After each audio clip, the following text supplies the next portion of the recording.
You are listening to the Unguarded podcast, where we talk about relationships and how to live an unguarded life. And I am one of your hosts, Bec, and this is the other amazing host. My name is Joe, and we're so glad that you joined us today. Want to encourage you, if you're maybe new along in the ride on the Unguarded fam. Yes.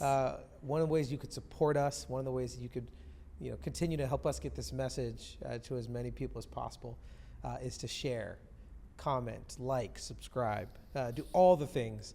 It's just easily one of the best ways that helps us as we continue growing the Unguarded reach. We love hearing people, connecting with people from all over, like the latest data on Spotify. Yeah.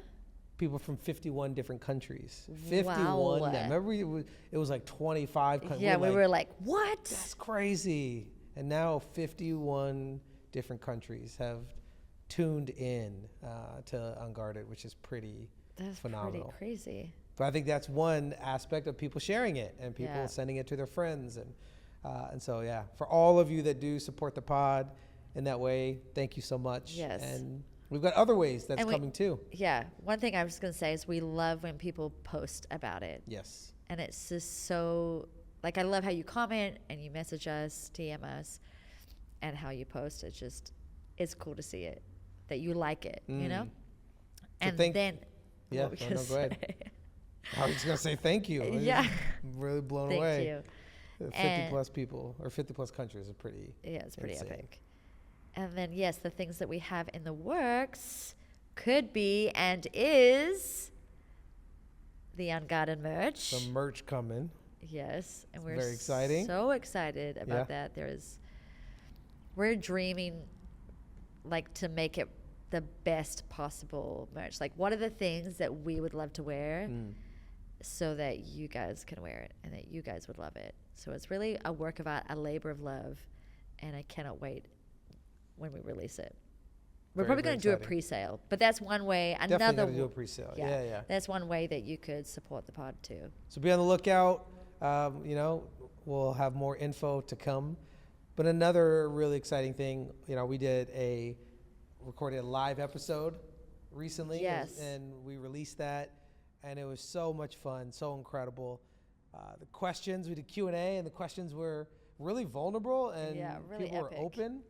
But one of the things that we thought would be interesting and fun to do today is we got a lot of questions from people that we could not get to in the live episode. And so we thought, maybe we'll take some time today and we could do a little, follow-up to the live pod with some of the questions that came through and do a little mini half pod. We'll see how long we go. Yeah. But just maybe go rapid fire, and we'll hit them quick and see how many of the questions that were submitted ahead of time. I don't think we need to go too rapid fire. Yeah, fair enough. Yeah. I just mean if we can get through as many questions as possible. Yeah, because they were great questions. Yeah, and a lot of people have even reached out and been like, "Hey, I was really, looking forward to this question, and I thought, man, any chance you could answer this at the next live pod?" One that's also so sweet. love the fact that people are thinking about the next one already. Yeah, me too. Let's go. But Fist bump. Oh, fist bump, far away, but Okay, ethereal fist bump. Okay, we're tired and loopy, but should we dive into some questions? yes. Okay. So the first question is, You going right in order? yeah, Okay, go for it. how can you differentiate God's word versus your own thoughts? How can you differentiate from God's words Versus your own thoughts? That's like a big question. Not just you just going full on ethereal and spiritual, not just. I just did the first question that was there. It's not even about relationships. Can we do one about relationships first? And then we go back to that. Okay. Yeah, just. Okay. Why are men trash? LOL. But not LOL. More like SOS. It feels more like a statement than a question. Yeah, it really was. That's a very. But I loved it. Big. You loved it, I or mean, you I thought it don't was think funny? it's true. I just think it's funny. But not LOL. More like SOS. Help me out here. So, does that seem like it's a common narrative that people think men are trash? Yeah. Okay. Do you I think agree? Well, you're not trash. Okay, thank you. So there's I am that. a part of being a man. There so is yeah. so many men that I know that are not that. Great. Just want to clarify that. Okay. Yeah. Good job. Yeah. And it's interesting because isn't that interesting? Like the people you surround yourself with, you'll either see the best of humanity or you'll see the worst. Yeah. So I can't think of a guy that I know that is trash or treats people like trash. Okay. I can think of a few. You can think of one? Okay. I mean, I'm not saying that Yeah, all. no, it's true. I'm just saying. I think it's a big general statement to say all men are trash. Maybe also a general statement to be like, I don't know any man that's trash. That's a good It's point. like there's some middle ground in between. But You're right. just a thought, maybe a little cheesy as I'm thinking through it, but I'll let you be the gauge. Yeah. When you think of men are trash, right? Or you think it's got to be one or the other. Trash or no trash. Trash or, royalty. Okay. But just thinking through, like, because in our house, right, we have both a trash can and a recyclable in our house. And even with every Friday, we have to put out the trash, we got to put out the recycle. You get really upset when we throw different trash into the recycle and recycle into the trash. Yes, right? I do. So just thinking through, maybe we have compartmentalized too much and we think, if this person made a mistake or they're not who I wanted them to be, trash. Trash is discard. There's no coming back. Yeah. Maybe just need to change our perspective, and can we see men maybe not as trash, but as recyclable? That's good. That we're done, right? It needs to go somewhere, but does it have to be discarded? Because I think it's a framework. So we're somewhat joking and whatnot, but it is a framework of, do I see people as repairable? Yes. Do I see potential? Do I see that things be redeemed? Everyone has hope. Yeah. To change. Yeah. And just because maybe this person was trash in their past, or maybe they're trash to you, doesn't mean that there is no value. Yeah. Just That's really good. Because we're all on a growth. We're all growing, right? And so it's like, I feel like it's interesting, like when you want people to give you grace, but then you're not willing to give grace to others. Yeah. And I think that's key right there. It's like, okay, I don't appreciate how you treated me, and that is pretty terrible, but I'm not going to throw you out in the trash. But I'm going to move on. Yeah. Because I know I'm worth more than this. That's good. But they'll probably find someone that doesn't mind their lower level of life. Another way of saying trash. Yeah. Lower level of life. Okay, next question. How do you know if you're ready for a relationship? Oh yeah, someone asked this question at the live. Don't recall. Yeah. If they did, we'll answer it again. And what I said to her was, I think if you're asking the question, then maybe you are. But that could have just also been a gut instinct with her. Like I just got that sense that I think you're ready to try and see if you are ready, right? I think another gauge could be that you ask your friends to see. Like I think when you're most healthiest. Yep. And if you're not healthy, then you still have work to do. What if you don't know? What if your gauge is off? What if you don't have self-awareness? Then you should ask your friends. What if you have no friends? Then you should go find some friends. Honest. Go find community. It's always interesting to me when you meet someone and then they don't have friends. Because then how can you really gauge the person and their character if you don't know any person that knows them? So if you want to have a healthy relationship, then you shouldn't be alone either. The only shift the only difficulty or challenge that I would say for that is that when I came to LA, I didn't know anybody, but I did quickly make a friend. So maybe you could gauge me off that, but you really kind of had to trust me, not knowing people that knew me for a long time until you came to Australia and you met my friends. But then also you probably could tell you're really friendly and you're making friends, or you're making an effort to make friends. Yeah, you were very friendly and magnetic. That was obvious. And I was serving a lot in the community. So I think that's the thing. If you don't have friends, find a community, and start to serve that community. And like that's how I got the most healthiest, was when I came to Mosaic and I just started serving. I did everything from like cleaning the bathrooms to holding signs to like I just did whatever was needed.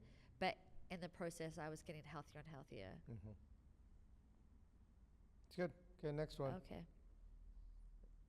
Does God ever plan for some people to just be alone? Or is there someone for everyone? I think there is always someone for someone. Like Always? Yeah. Yeah? I just feel like God wouldn't have done that. It's like seems cruel to be like, oh yeah, I created you, but there's no one else that fits you or gets you or understands you. So I think there's always, sometimes maybe we're on the process of figuring ourselves out, so we can't find that right person yet because we're still in process. Mm-hmm. I think some people also are okay. But that's the thing. I think that's a clarification of the question. Is like, Okay. if you like to be alone, sure. But are people designed to be live alone? I would say no. We're designed to be in community with others. Yeah. And that then hopefully would find. Do you think some people are that you think everyone needs to be married? And I don't think everyone needs, because Okay. that's me judging and say you should be married. Sure. If you choose not to be. Uh-huh. But I do, this could be just a hopeless romantic in me, but I feel like everyone has a person out there Like a that's for soulmate. them. I mean, that's how I used to think about it, but now it's like someone that you could choose to be a companion with. Mm-hmm. It's good. Yeah. I don't know if everyone has someone. I think everybody has the potential to choose someone. And Okay, that was good. it's just, Way to answer the question like profoundly. should I not? No, it was so good. Wish I thought of. No, I snarky just over wish I here. thought about it. That was really genius. You did think of it. You gave your answer. I gave mine. There's no better or No, worse. that was They're just great. perspectives, but I think that's the beauty and what we all have the potential to, and the profound nature of life is we get to decide what we want to create and what the value system is, and for when it comes to relationships, I wonder how many times people just get to decide, this is what I want and I'm going to pursue it and I'm going to go for it, and other people could decide, hey, I'm just going to sit back and wait. I'm going to wait for God to send me my person. If you wait for God to send you your person, you may be missing all the people that come across you that were just waiting for maybe to be chosen, to take a risk. So yeah, you know me, I'm not a soulmate person. Yeah, but I don't know. It's funny because like it's how you read the question, right? Without the context, it's a little bit tricky. But I agree. Like I think you're saying, like don't be passive about just waiting for that person to come along. Whereas I was seeing it as just like, hey, there's always hope that there's someone. So even if you're being rejected or you just cannot find, like I met a person recently who I kind of just liked her vibe from the beginning, and I was like, she seems interesting to me. So I'm gonna try to connect with her, chat with her. I was at a dinner party, and at the end she was sharing how she's like, I just can't get relationships. There's something missing. I don't know what it is. And so maybe I'll just be alone. Maybe I'll never meet the person, and I'll never marry, and I'll never have kids, and almost accepting maybe that's just not my life. But in my mind, I was like, oh no, I definitely think there's hope. Just because you've had some really terrible relationships that have disappointed you doesn't mean there is not someone out there. But I think the key part could be that you're choosing the wrong people. And they just redefine or push down that idea that that first question that all men are trash, or you find people that it shows see some people are meant to be alone, and there's nobody. But if you start being around hopeful people, you'll start becoming more hopeful. True. Yep. And then it will rub off on you, and then you'll have it and have that perspective. If you let it actually sit and seep into your soul, then you'll see the world more hopeful, and you will find more hopeful people. Yeah, that's good. And more positive people, and then you're more likely to find your person. Like, happy people don't want to be with unhappy people. Yeah. Some do, because then and one side of that could be, I know people who are happy that do want to be around or with unhappy people, because then they look even more incredible. It's like the thing you do to make yourself look better. And that you know, I know a lot of people that date somebody that maybe isn't as ambitious as them, because then they look better. And there's some people that date or married to somebody that's not lost all the things. Yeah? You don't need it. Yeah. I do, because the questions. That's right. Okay. Just me that I love your ideal, but I do think that there's something in the psyche of us in certain moments where we love to be the hero. We love to be the smartest person in the room. We love to be the most attractive person in the room. Okay. We love to be the most ambitious person in the room. Obviously, you don't agree, but No, I think that you could be right, true. Also, if you've met someone, yeah, it probably is true. If you've met someone, what does that mean? That choose that. Like, choose someone less so that they look better. Okay. You never met anybody like that? I just really given that some thought. I just that because we as humans are very complex, right? And it's in the subtleties. And you know, maybe it's, hey, I choose a job where I know I'm always gonna be I've got the highest education in the room. Yeah. You know, yeah, we play it safe. And I wonder how many times in relationships you miss out on world class. You miss out on like life changing. Take your breath away because it's foreign, because it's risky. Oh, yes. You know, because it's unknown. And I think there's something to that. That if you're willing to like go there in the risky moments and the really hard spaces, maybe you'll experience something that you wouldn't have by going against yourself. Which is what I felt like I did with you. Yeah. Was that I was definitely choosing people below the bar, you know, like for me at least, right? And then when you came along, you were so different that it felt like really uncomfortable. But that's because also you were challenging, like you just, the presence of you challenged me to be better. So I was going to have to either choose like, okay, am I just going to rise up to the occasion and get better? Or am I going to choose someone that's like, that I'm comfortable with, that I've known that I've chosen before and I'm comfortable with? Sure. And why do we? Yeah. No, go ahead. No, say it. Yeah. Why do we choose what we've known before, even if it's something that we don't, that we left? Why do we choose the very things that we left? I don't know. I look back and I'm like, because it's uncomfortable. Like you just seem so, like I've said this before, when you came to Australia to surprise me, that you were so different. It was like everything about you was opposite to everybody else. So when you want to fit in, you choose people who also do the same thing. Yeah. So like the circle of, and obviously we had some great friends that you did connect with, but then there was other people that we hung out with, and you were so different. You were like against the tide. So it felt uncomfortable because I'm like, well, am I going to go with where everyone else is going, or am I going to go with you that is feels against everything that's cool or whatever? But actually you were the cool person because you were standing for something that was different. I was the cool person. Well, nobody said that ever about me in my life. Thank you. That's not even true, babe. I've never been the cool guy. What do you mean? I was the dorky kid. I was as a nerd. Middle school. High school too. Yeah. Oh. Well, I didn't know you in high school, so I don't know. But I think you're really cool. What are you? Oh, thank you. I appreciate that. Self-deprecating, huh? Okay, next question. Yeah, go for it. You pick one. Choosing a partner according to calling and purpose. That's not a question. What? Yeah, well, that's a hard one, isn't it? Explain it. What do you mean? I don't know. I'm not the one that asked the question. How would you, what do you think that meant? How would you phrase it?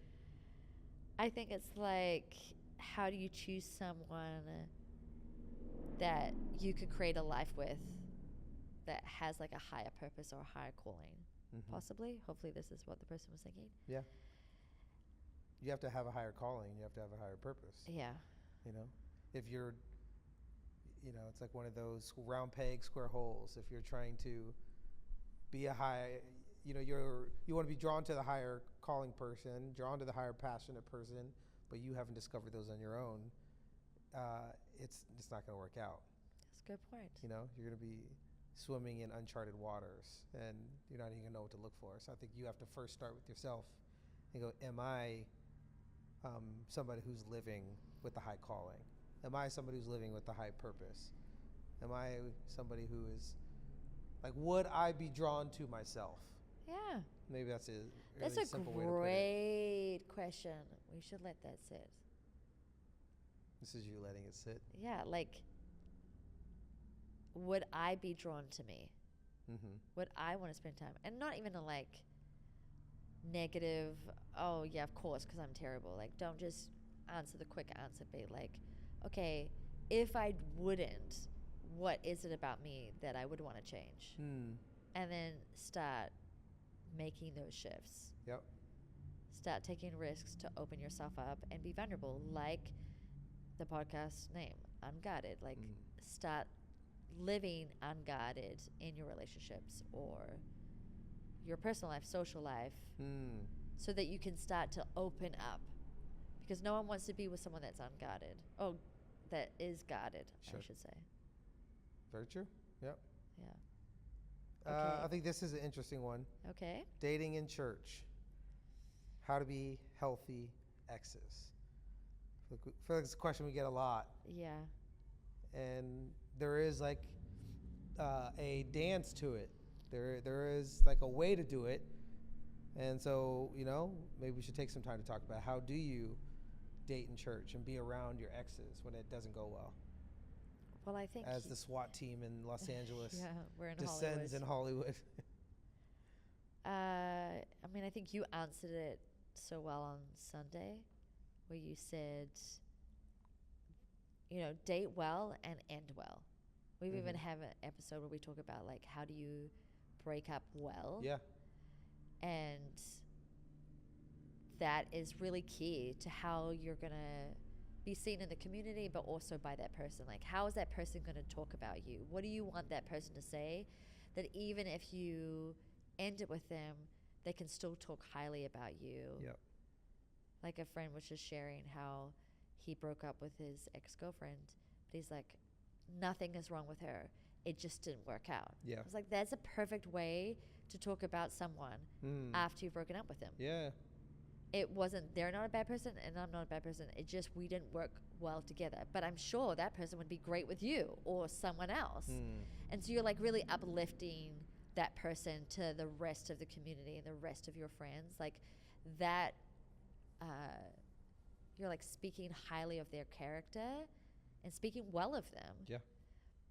I think that's key. And one aspect is not everything needs to be said. I was just about to say that. Right? Yes. You don't need to air out all the stuff. Totally. And there's certain things that in a relationship, I think, we talk a lot about this, like I have a high value for like privacy and secrecy and in a healthy way, not like keeping secrets, but if there's certain things that people ask, hey, can I share and be honest, like knowing that this is a safe space that it's not going to go past you.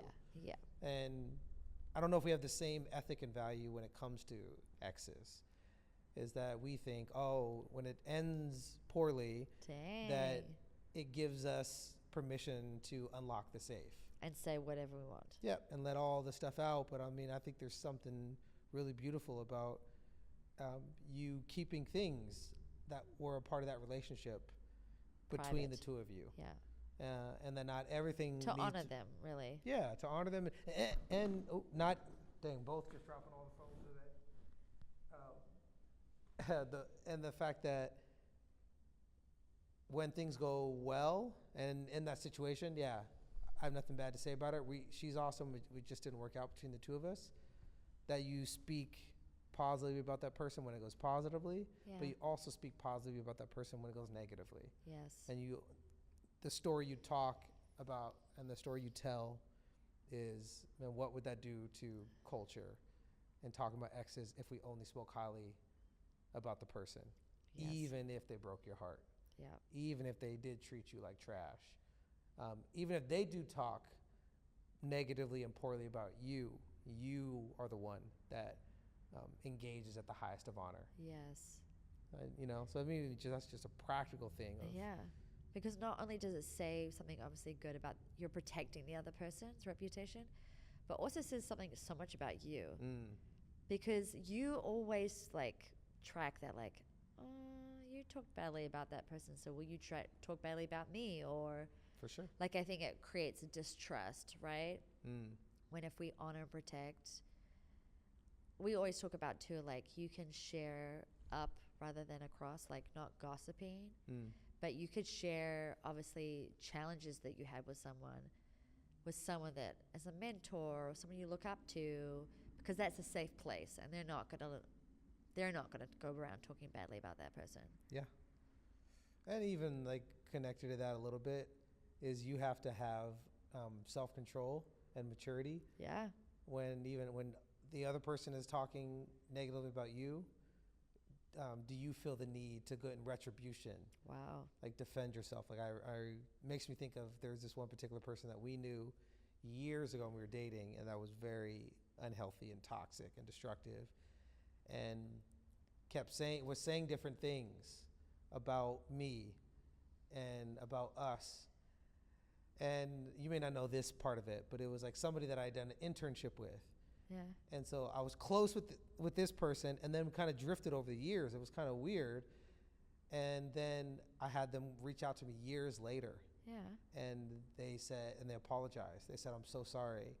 I disconnected from the friendship, and I pushed away because this other person, this third party, said X, Y, and Z about you. And it was all lies. Wow. And the thing is, I had heard that this person maybe was saying these things, and rather than go and try to defend my honor or that's not true, they're lying, whatever, I've learned this principle, being so close to Pastor Irwin and just his leadership, that lies always have an expiration date. Yeah. And the truth, the scriptures say, the truth will always set you free, and the truth always reveals itself. Yeah. And so when I'm at my worst, I want to defend, and I want to fight, and I want to, and I've had those moments when I choose self-control and maturity. I just let it sit. Yeah. And I go, it's going to fade away. Yeah. Because if there's no truth in it, there's no oxygen that keeps the fire alive. And if that friend chose the lies and not asked you, then obviously it wasn't maybe a true friend. Sure. But also, lies are so much easier to believe. Yeah, that's true. Right? That's why tabloids and paparazzi papers and all that are so scandalous. Yeah. Is because they literally make it up. Yeah. But that's one of my favorite passages in scripture. It talks about something along the lines of, the truth always, the first thing you hear always seems right until you listen to the other side. Yeah. Until you hear the defense, until you hear, the other side of the prism, and so, yeah, it's just when it comes to exes, coming full circle, you can do it in a healthy way. Just speak highly of each other, speak positive of each other. And then it won't just make their lives better in the relationships that they're connected to. It'll actually make you look better, because then you're a person who can be trusted. Yes. Even when things go bad. That's good. Okay, so the next question is, what are the biggest red flags to watch for when dating? What are the biggest red flags to watch when dating? Like when you're dating someone, or you think looking to date, like in a relationship? In a relationship, I would say, and you're like trying to figure out, is this person someone I should keep pursuing, or should I bounce? First thing that pops in my head is Yeah. how they treat you around their friends, Yeah. how they treat you around other people. Because I think that is a red flag when you look at relationships that don't work out, or we've seen this with different couples, is that they act one way when they're, or even you hear, oh, he's so kind when we're together, when it's just the two of us, or he's so Doting. he's so emotional and he's like so loving and yeah, it's like, oh my goodness, you fall, and it's the puppy dog, it's love, it's the romance. But then when they're in public, all that's in private. Yeah. But then when they're in public, they don't show you the time of day. Yeah. Or in public, they poke fun at you, and they demean you, Yeah. cut you down to make themselves look better, and then try to justify and excuse it later when it's just the two of you. I think that's one thing I'll look out for. Is, do you feel like you get two different people that you engage with, one in public and one in private? Yeah. And if they are two different people, that would be a red flag. But interestingly, we had a couple that shared something kind of similar, not as extreme, but like where she felt like in public or in the group setting of friends, he would kind of like dismiss or not like say a lot about her.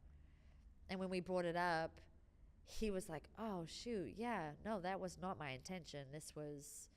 I was just trying to protect you. I was just trying to say this, or it was like a miscommunication. Yeah. But he did have a habit of doing that a few times for her to bring it up. Sure.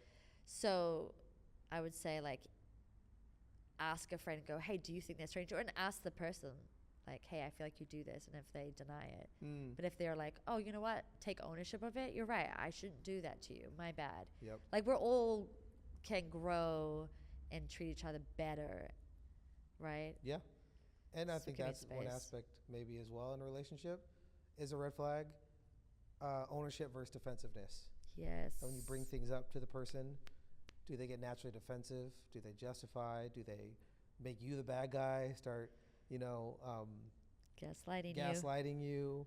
I have a hard time with that term, but on actual gaslighting, not the woke, crazy part that we steal the meaning of what it means to gaslight. But if somebody is turning your words against you, and one practical way you see that is if they get defensive, that could be a red flag. What you want to look for is people who take ownership, Yes. who ask for forgiveness, who apologize quickly, who don't need to win or fight for their honor, but Yes. can honor you. Maybe that's also framework. Does a person fight for their honor, or do they fight to honor you? And those are the people that you can build and trust. Oh, that red light's blinking. Is that a bad sign or battery Oh, it's on this side. on the camera?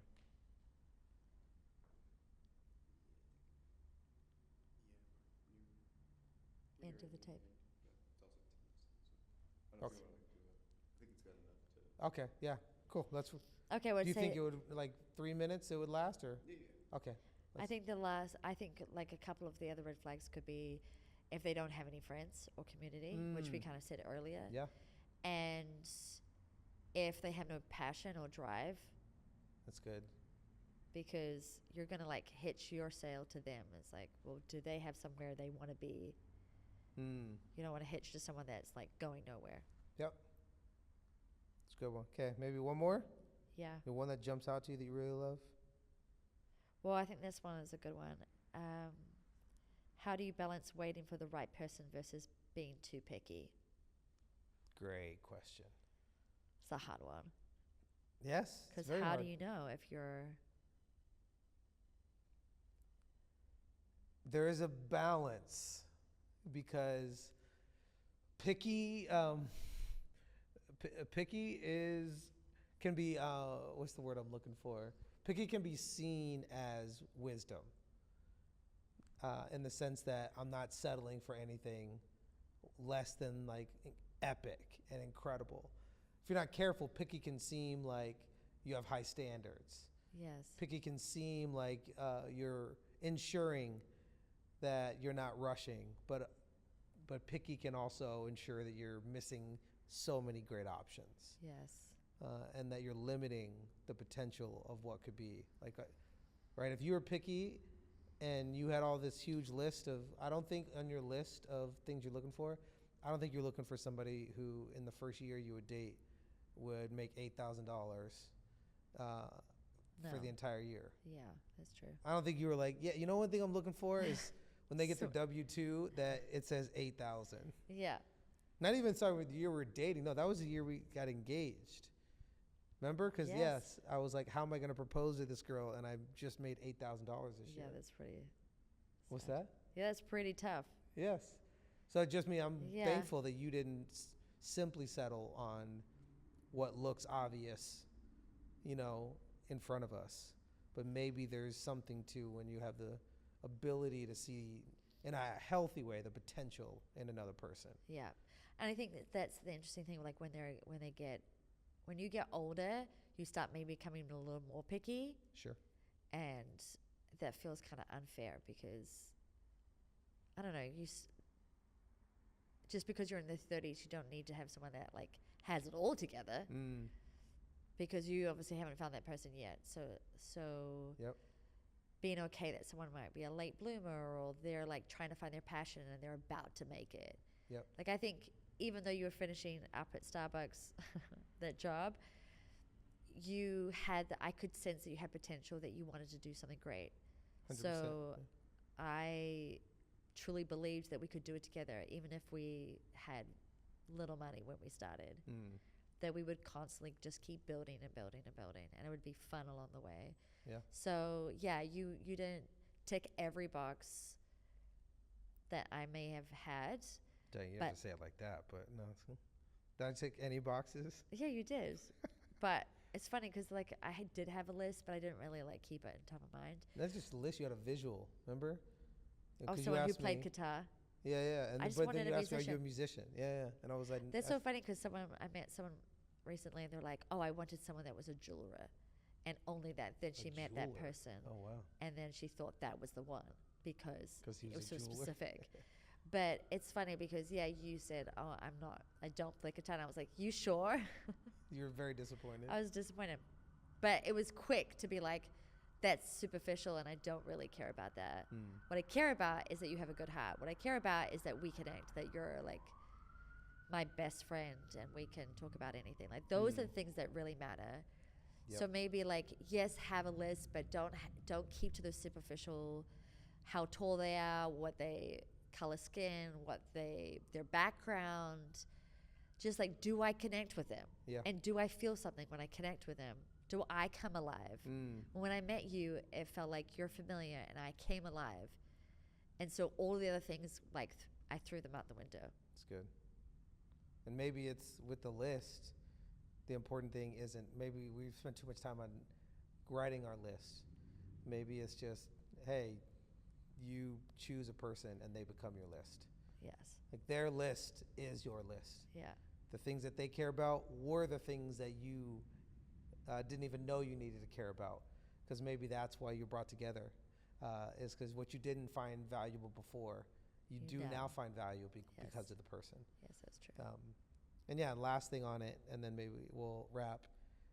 It's far more important that we spend time becoming the right person than we do like trying to find the right person. Yes.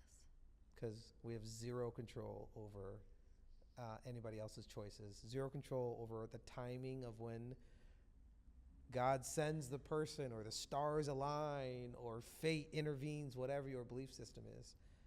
That is completely out of our control. Yeah. But what is in our control is who is the person that I choose to become. And that's why we talk all the time with people and go personal responsibility. Focus on yourself, right? One of the best ways you can prepare yourself to meet the right person and in that balance is to invest fully in yourself, and that you become a person that is magnetic, right? You want to attract incredible people, be interesting. Yeah.